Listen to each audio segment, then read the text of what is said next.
We've all heard it. More technology. Now we have AI, ChatGPT. All the students are going to do is cheat, right? Maybe, just maybe, if we change this around and realized that technology, especially AI, is a tool that can help give teachers more time, reduce burnout, and improve teaching, we would look at it and everyone that has the opportunity to use it would treat it differently.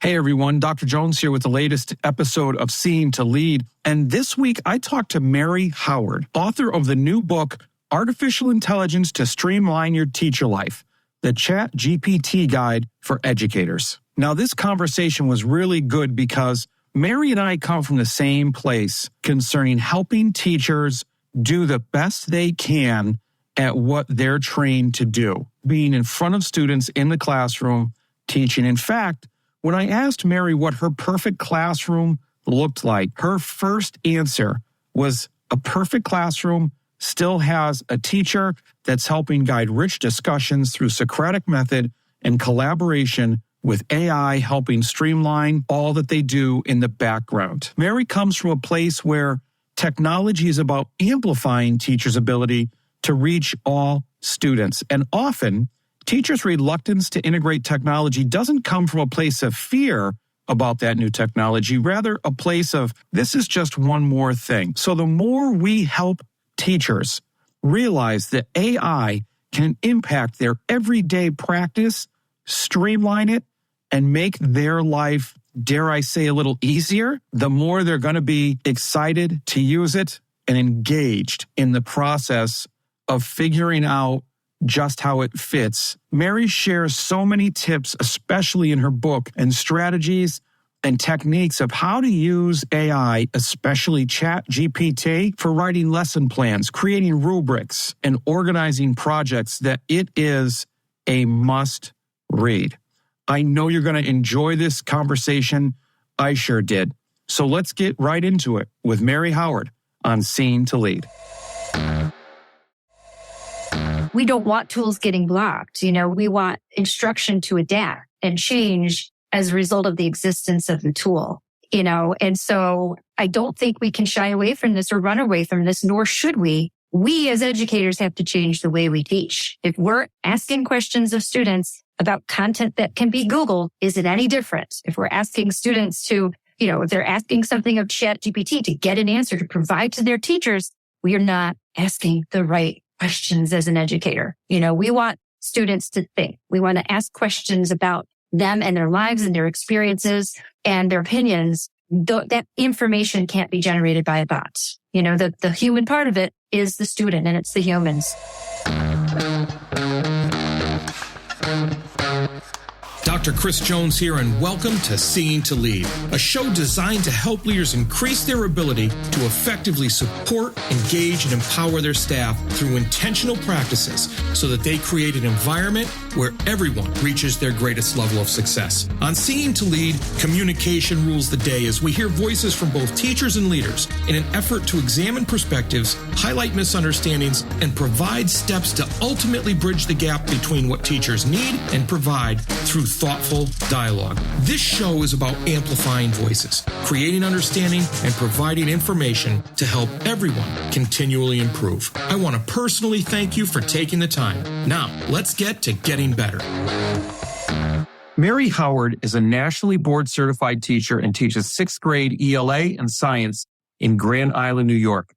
She has found success using digital tools that not only make learning fun for her students, but encourage critical thinking, collaboration, and create a lifelong passage for learning.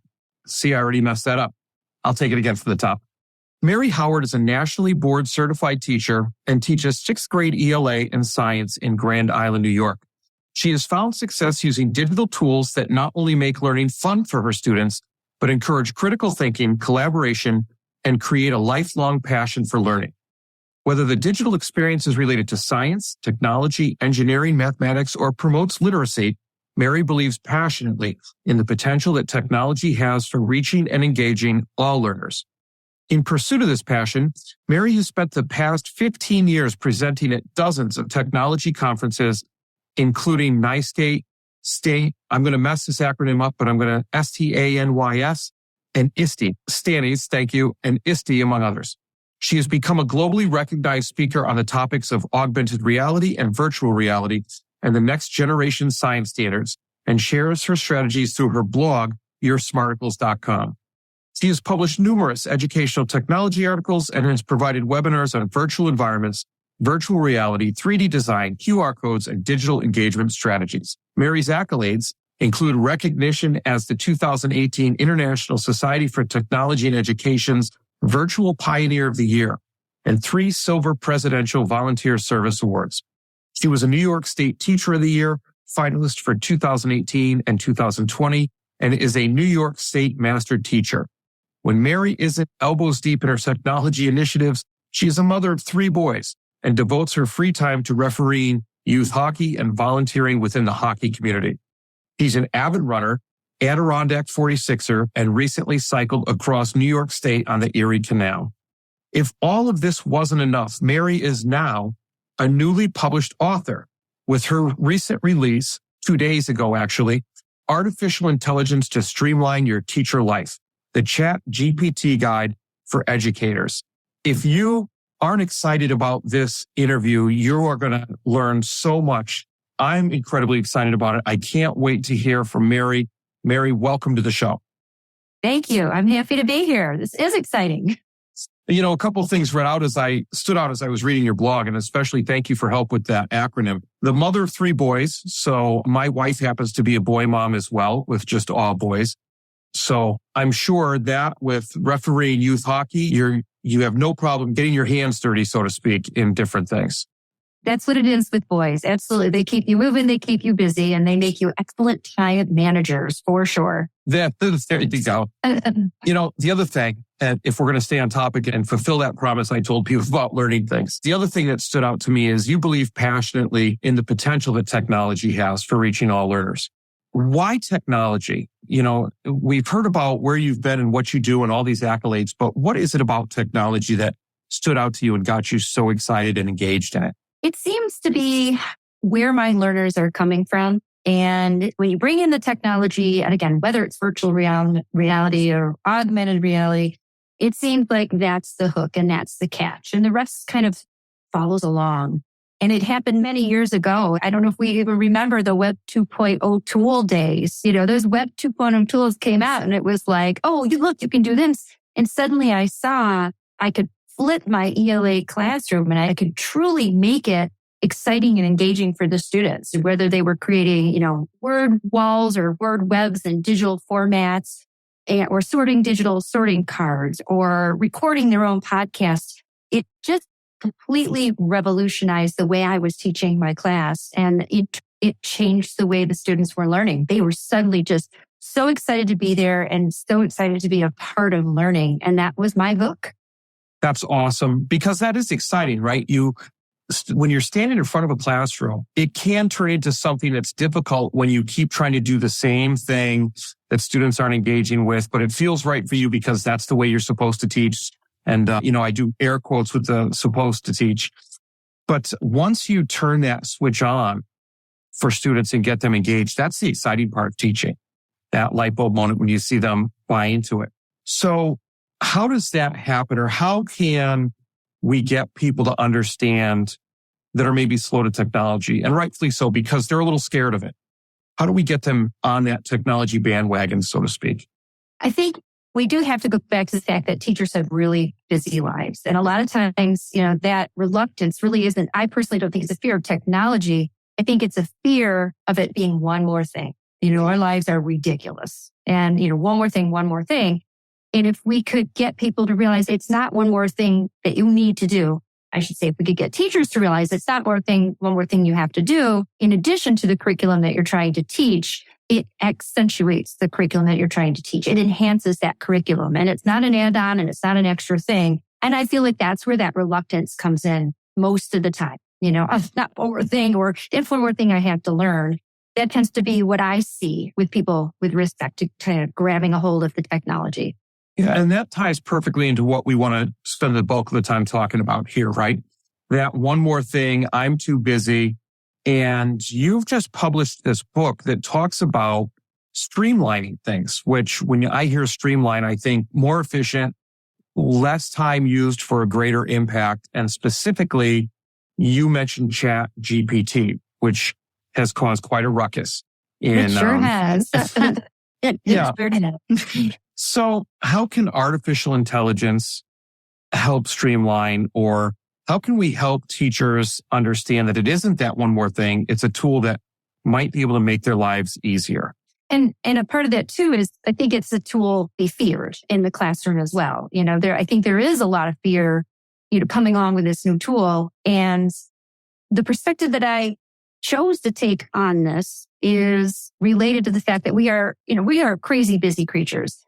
And okay, here's AI. AI comes along, ChatGPT comes along, and the first minute you start to dabble with it, you're like, would you look at that? It just aligned my lesson with standards, something that would have taken me a long period of time, or, oh, would you look at that? It just wrote all of my students will be able to, all of my objectives, so it's this idea that we're crazy busy. I'd rather invest my time in making my classroom more engaging and not doing those, things that a robot can do. And so it is kind of funny. Someone who's passionate about engaging students and passionate about integrating technology into the classroom actually writes a book about, no, we're actually going to not use this as much in the classroom. We're going to use it behind the scenes to help make us a better teacher in a different way.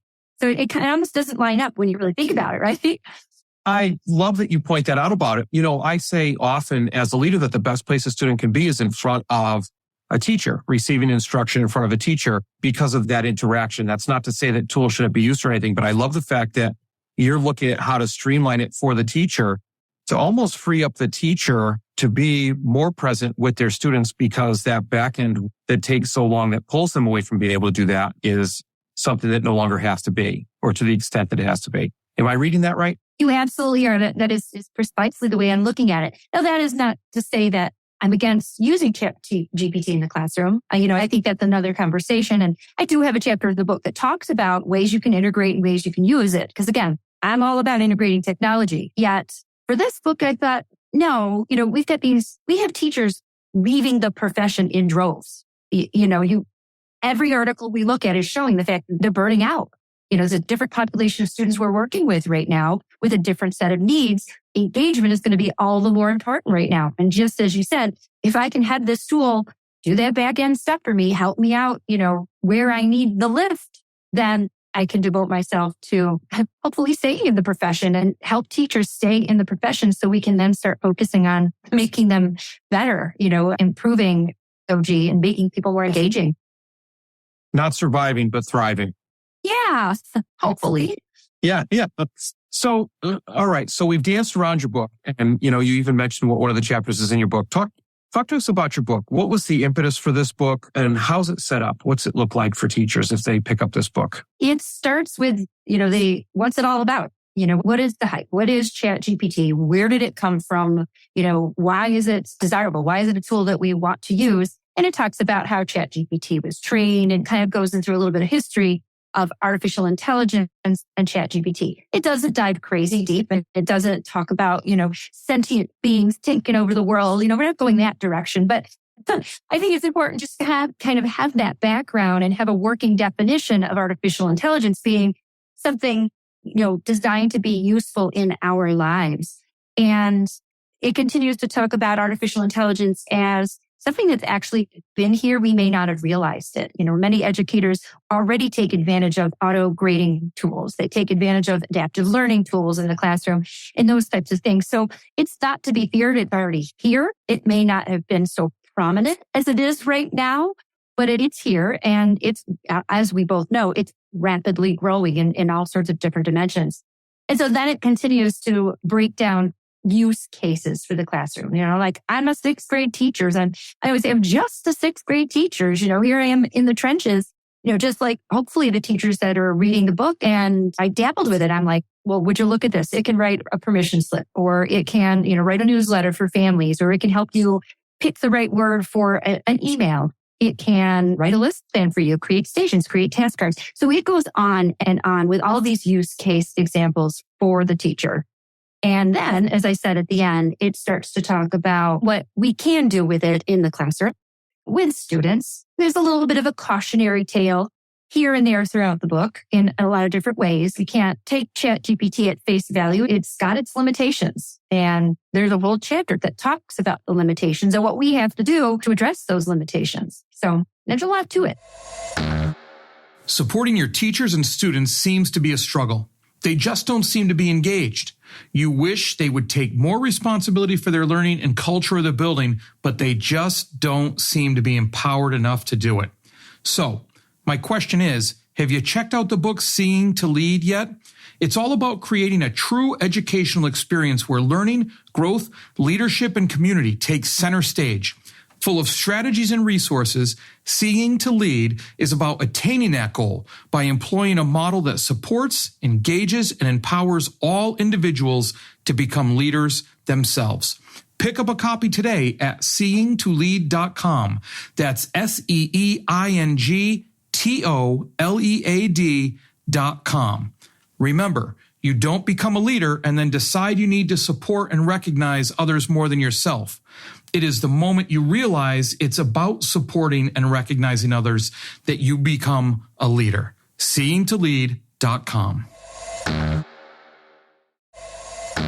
I really like the way it sounds as it's set up, where it's first an introduction and a realization almost that this is not something that click, oh, something happened and now we have all of this, that we've been using it right along, and that you give practical examples. Do you have some of those practical examples you could share with the listeners so that as they're thinking about this, they're like, well, I can think of this one or this one, but really it's only good for maybe this subject. You know, as teachers, we tend to say, well, that's good for science and math. It might not be good for humanities. Yeah. And vice versa. So do you have some of those examples you could give to us? Sure. And, I tried to be very mindful in the book of every single content area. A lot of it, at times goes right back to my lens of, ELA and Science teacher. But every content area has a project at some point in time. Project-based learning. It's a fabulous thing. And so one thing that I found was amazing. It was one of those jaw-drop moments. I had a project that we were doing in class. I'm like, I had to sit down and write a rubric. And if you've ever sat down and write a rubric, you just know, when you're building those criteria for the rubric, just the wording, wordsmithing each one of those different criteria in a rubric. You want a 5-point rubric and you want 5 categories, and you got to write, in that rubric, all those categories. I was like, ChatGPT could do this for me. So I told it what I was grading, what I was looking for, and bam, it just produced this beautiful, holistic rubric with 5 categories, broke it down exactly. Now, again, that cautionary table, yes, I had to tweak it. You can't take it all at face value. You have to look at it, but it right there was that kind of epiphany, like, oh my goodness, this is going to save time, not just for me, but for everybody. So that, I think that's probably one of the most powerful examples that I found.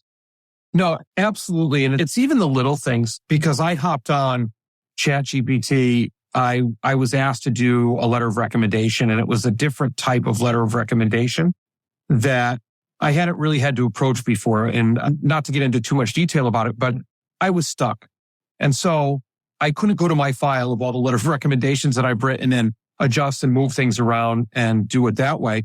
So I typed in to ChatGPT the focus and letter of recommendation, and bang, there was enough that I could use ideas to shift around, and something that would have taken me realistically an hour and a half maybe took me 20 minutes. Isn't that crazy? And I thought to myself, where have you been all my life? I wanted to hug my computer. And then it lifted the load. Like, that's the whole point. And it's funny you say it, because I have a similar example in there. And, a lot of the conversations around ChatGPT are prompting strategies. It does take practice, learning how to prompt it accurately. And there's a lot of, different ways that you can prompt. And I've got a chapter in there devoted to my experiences of effective prompting strategies and ineffective prompting strategies, because that's a big part of it too. You can ask it the question, but ask it in the wrong way. And you're like, that's not what I wanted. But I love the recommendation example. That's a great one. And so now you mentioned project-based learning. And it sounds like in the book, you've got, like I said before, a realization. Here's where it comes from, a realization that it's been around, and the idea of how to use it and maybe where to use it. And now you're talking about the search language piece to help people use it even more. And you mentioned project-based learning. So the idea that I'm a teacher, I want to use this in class for a project that my students are doing. What does something like that look like? So are you suggesting like the students would kind of use it as a support tool for their project? Yeah, because there's a section that talks about it. Now, again, I teach sixth grade. So my personal experience using ChatGPT with the students is limited because they're not of the right age. There are privacy concerns and, legitimate privacy concerns, that move beyond just their ages. It is collecting data and it is taking information from the users that use it. So that's something to always keep in mind. Now, if you're working with older students and, we have release forms and we're, following the right channels, it can be used. And examples that I've seen people doing with project-based learning is kind of this, I always call it like a three-legged stool that's a little bit wobbly. They can use it to help them find information. And yet, depending on the version of the bot that they're using, it doesn't have access to any information past 2021. Again, it depends on the version that they're using.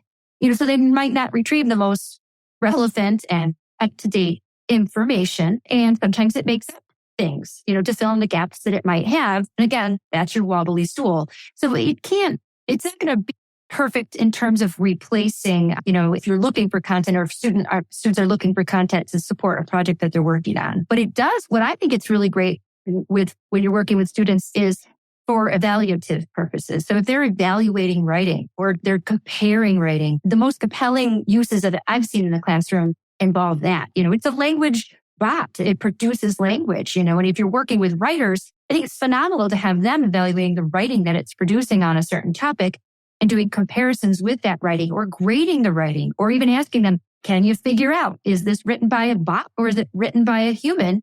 And then you can start having conversations about voice or perspective or point of view in a piece of writing. So, as much as English teachers tend to be, not really happy about the existence of the tool, you can flip it in a way, to make it more beneficial. That's excellent. I was thinking as you were talking about the ability to do that and to compare writing and to pull up different pieces of writing. And even, isn't there a feature, I'm by no means an expert on ChatGPT, but isn't there a feature where you can have it clean up an email you want to send? Or if you have an email? Yeah, it can clean it up. It can clean up the writing. My grammar experience with it is, it's not great. I was asking it at one point in time, we were teaching pronouns and I was working with the students on pronouns and it was horrible. The material it was producing with respect to pronouns was kind of like all over the place and it was not useful. And there's two ways to look at it because, you can have ChatGPT generate information for you. And I have the section that talks about it generating information. But what you're suggesting is actually an entirely different section. And it's that evaluative part of things. You can put your information into it and then it can evaluate it and it can summarize or it can organize or it can, if you're doing lists, working with lists, it can alphabetize and it can evaluate content, rewrite it, change the reading level on it, pull out important pieces of vocabulary. And that list, again, goes on, in that chapter in the book because there's just so much that it can do. Awesome. So with that in mind, and we talk about all the things that it can do, and you cover a lot in all the chapters of your book. Is there a point where it's too much, where it's relied on too much in education, either by teachers or students? It's a hard one. And I go back and forth on this, because again, I'm a tech advocate and the tool is not going away. And tech advocates, we don't want tools getting blocked. We want instruction to adapt and change as a result of the existence of the tool. And so, I don't think we can shy away from this or run away from this, nor should we as educators have to change the way we teach. If we're asking questions of students about content that can be Googled, is it any different? If we're asking students to, if they're asking something of ChatGPT to get an answer to provide to their teachers, we are not asking the questions as an educator. We want students to think. We want to ask questions about them and their lives and their experiences and their opinions. That information can't be generated by a bot. The human part of it is the student and it's the human. So I don't think we should run from it. I think we need to adapt to it. So let me ask you this. If in your perfect world where people are completely bought into ChatGPT, leaders, teachers, students, or AI and utilizing AI, what does the perfect classroom look like? Or what does it look like for teachers, students, and leaders in your vision, so to speak? Perfect classroom, number one, still has a teacher in it.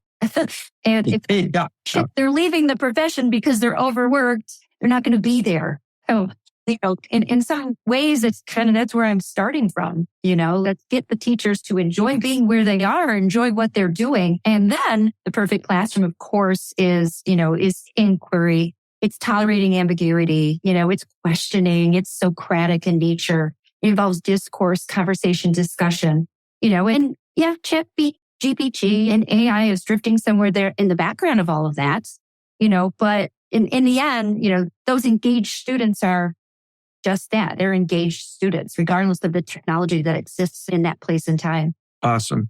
I'm going to put your memory to test a little bit here. Do you remember, I can't remember where it comes from, but it keeps ringing out in my head. There's an app for that. Remember that advertisement when it was becoming big? I can't remember who that was for, or I don't know if it was an Apple advertisement, but remember the saying, there's an app for that? Do you remember it? And I know I sound a little weird bringing this up, and off topic, but thinking of your book, I almost feel like everything I ask, there's a chapter for that. Yeah. So, yes, there is. That's really funny. And I'm not doing it on purpose, but it's just kind of, what it is. We put together a piece of work, you try to everything, cover all the bases. No, I love that because when I'm sitting here telling people that they have to get, I already ordered mine. I'm waiting for it to come. Thank you. No, absolutely. I sit here and think to myself, and when I tell people to pick up a copy of this book, one, because it's so timely, but two, now on top of that, it's so thorough that everything I ask about ChatGPT, and I would dare say anything anybody else asks, there's a chapter for that. So we all hope, but when they pick up the book, it sounds like it's been so well thought out and really explained in the book. So thank you for that. And thank you for offering that to the educational community in a time like this, especially what seems to be the part of the driving passion behind it. The idea of helping teachers gain some of their time back and not be so burnt out. Because without our teachers, there really is nothing else. Students don't get educated. And it's so important to keep teachers in the classroom in a good place so that they can do what they do best. And that's teach students. So thank you for that. Oh, my pleasure. When you asked me what the perfect classroom is, and I have to do a little sidetrack because I'm a middle school teacher too, right? Like middle schoolers are weirdos. They bring so much joy to my day. I laugh all day long when I'm not rolling my eyes, right? Yeah. And I think having that joy is so important, and if you're burdened with all of this, stress, gnashing your teeth over, I got to write down those standards, or, I got to prepare for that evaluation, or, I've got to answer this email or write this recommendation, we're in it for the kids, not the other stuff, honestly, so it's finding that joy. And I think that's so very important too. Perfect. Well, I could chat with you forever, but we're getting to the end of our time frame here for the podcast. And so I do ask every guest the same two questions. And so I'll throw these two at you before we leave. If you weren't an educator, who, not what, would you be? Uninspired. It's one word. I would be an uninspired person. Those kiddos, they bring me joy every day. And I don't know if this is a good example or not, but I've been doing a crime scene with them all week long, actually for about a week and a half now. And I had this one student, her name's Leah. She came up to me in between class and she was like, okay, Mrs. Howard, I have some questions for you. And she put me through this massive interrogation about where I was when the crime was committed. She went on. And I was like, oh my goodness, I need to have them put me on trial. She inspired the next day's lesson. And, that's just it. If I wasn't a teacher, I think I would be uninspired because they are the reason for every choice I make and everything I do. I think I just heard a mic drop somewhere in the background when you said that answer. So we've talked about a lot. What's the most important piece of advice you would give to leaders to help them better support, engage, and empower those they serve? I think the name has to change. They're not leaders. They need to be cheerleaders. My boss is a cheerleader. He celebrates everyone's success, no matter, how small it is. And that's the ultimate leader, is a cheerleader. It's so interesting that you said that. And maybe this nuance is just natural, or maybe it's meant to be that way. But when you said they need to celebrate every success, no matter how small, especially even the tiny ones, is that something that occurs regularly, or something that is an experience of yours where the ones at monthly faculty meetings, or the larger ones, or the maybe weekly ones in front of a faculty don't cut it? And there's got to be somewhere between the individual, maybe thank you notes, or I notice you notes, different things or are those the types of things you're talking about? It's more of an authentic approachability. You walk up and you tell a piece of news and there's this gasp and there's a high five, or, jumping for joy, just that authentic, not that I'm going to write them a note because, that's the right, I don't know how to describe it. It's an approachability, and it's this tangible feeling that you get from someone that is truly your cheerleader, that's just so pleased and so proud when you're doing great things and wants to trumpet it to the world, not just, write you a note, tuck it in your mailbox. I think it's more than that. It's that human touch and that human connection. Awesome. So, everybody that's listening to this, you heard it here first. Whenever you have a question about AI or ChatGPT in the classroom, or even for your use behind the scenes, there's a chapter for that. And you have to pick up Mary Howard's book. So I hope that works out. And, you've said a lot today, but as always, I think in this subject, technology in general, but especially this with AI, there's always going to be more questions or more clarifications needed. So if somebody wants to reach out and get in touch with you or follow up with you, what's the best way they can do that? I'm on all of the social media. So on Twitter, it's at Mrs. Howard 118. And it's my classroom number. I know it sounds so boring, oh my goodness, there's 118 Mrs. Howard. That's my classroom number. So Mrs. Howard 118. I am using your Smarticles on Instagram, using _your_Smarticles. And those you can DM me through those channels, or Gmail, yoursmarticles@gmail.com is also an option. Awesome. Well, and your book is available Amazon, anywhere basically that you pick up books. So I can throw those links in there, and I'll throw any special links in there that you want me to put in there. So those will all be in the show notes so people can easily get in touch with you, or especially pick up a copy of your book. Awesome. Thank you for that. It's been so great talking to you. Yeah, this has been fantastic. I really appreciate it. I've got a lot of ideas floating around in my head, and I can't wait to follow up with them. So thanks again for everything today. Thank you. It's my pleasure. Well, that's a wrap, but not the end. Next step, be sure to take action on something you heard here today. Hey, thanks for listening to the Seeing to Lead podcast. If you would like to connect for any reason, email me at drchrissj@gmail.com or catch me on Twitter at Dr. C.S. Jones. If you've gotten any value from the Seeing to Lead podcast today, you can help me and other leaders create a world-class environment through a teacher-centric approach by subscribing to the show, leaving an honest rating and review, and sharing this episode on social media with your most valuable takeaway. Also, one last thing. Have you had a chance to pick up my latest 5-star rated book yet? Grab your copy of Seeing to Lead anywhere you buy books, or at seeingtolead.com. That's seeingtolead.com, where you can learn more and continue to improve. Now go have a successful week.